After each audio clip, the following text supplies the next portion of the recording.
Hey guys, here to kind of show off, obviously my Corvus. I don't think I've shown it. It is in a game that it should be up though. As you can see, this is, I guess, sort of a painting update, but yeah, I kind of try to paint it. I'm probably going to add some, like, weathering here on the edges of the wings and whatnot, but mostly what I'm going to show is the lighting here that I did. So, the Corvus is a little bit different in terms of its structure. Compared to at least the Valkyrie from what I've seen in other flyers. In the sense of you don't actually have to glue the top on, and the top is essentially like a big hollow cavity, right? So it allows to do some fun things here. So with that, we're going to explain what I did. So as you, obviously we have LEDs on here blinking, right?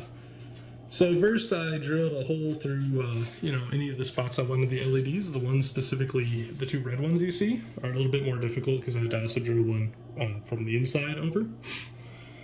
Anyways, ran the LEDs in, clipped the, the prongs on them, and then, ran my wires through the holes and whatnot. From there, we're going to the inside, which I'll put a quick cut here.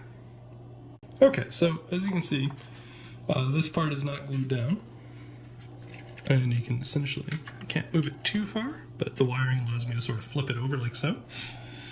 So this right here is my battery pack.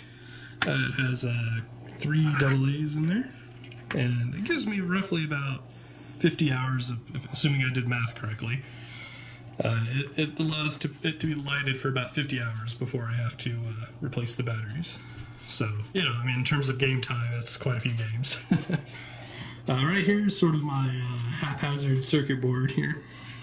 So what we're doing, if you look for the ones in the wings, you can see I've drilled a hole and ran the wires through, right? In fact, these, the missile parts aren't even glued in.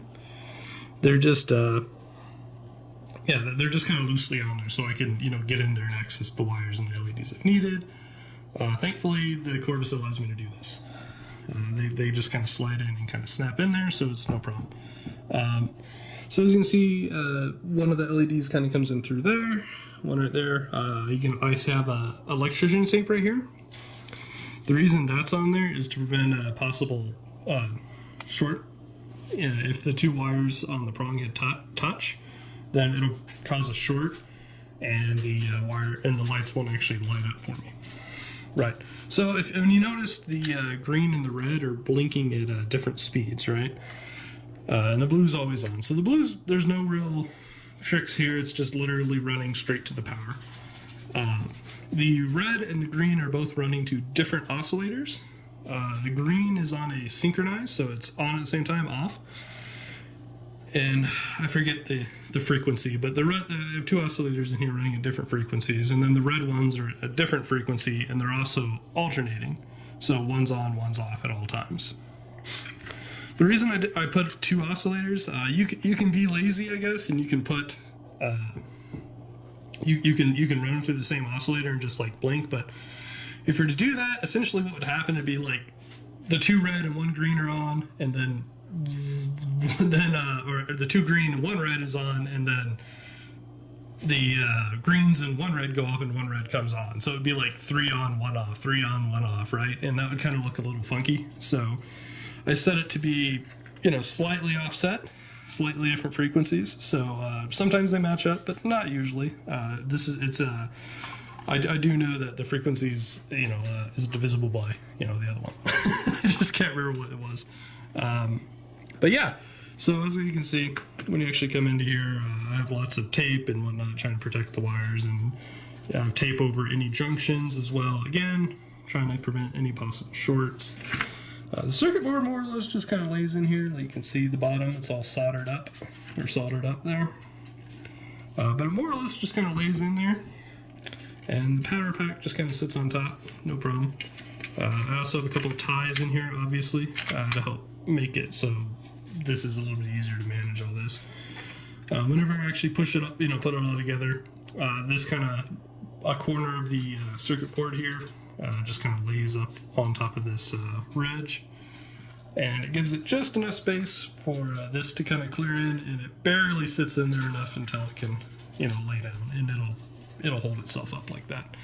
It doesn't put any pressure on the circuit board or anything like that. And even if it did, it would be fine. It's not going to hurt any of those joints. It's just plastic. So, yeah. So anyways, yeah, I kind of thought this was a fun thing to do. None of the other flyers can really, do something like this. So, yeah, it's pretty neat to be able to, get inside and actually set up something fun like this. So, anyways, so I hope you guys enjoyed that. And you can kind of see, I don't know, some kind of cool stuff you can do with this stuff. Or with the fact that the Corvus is, not,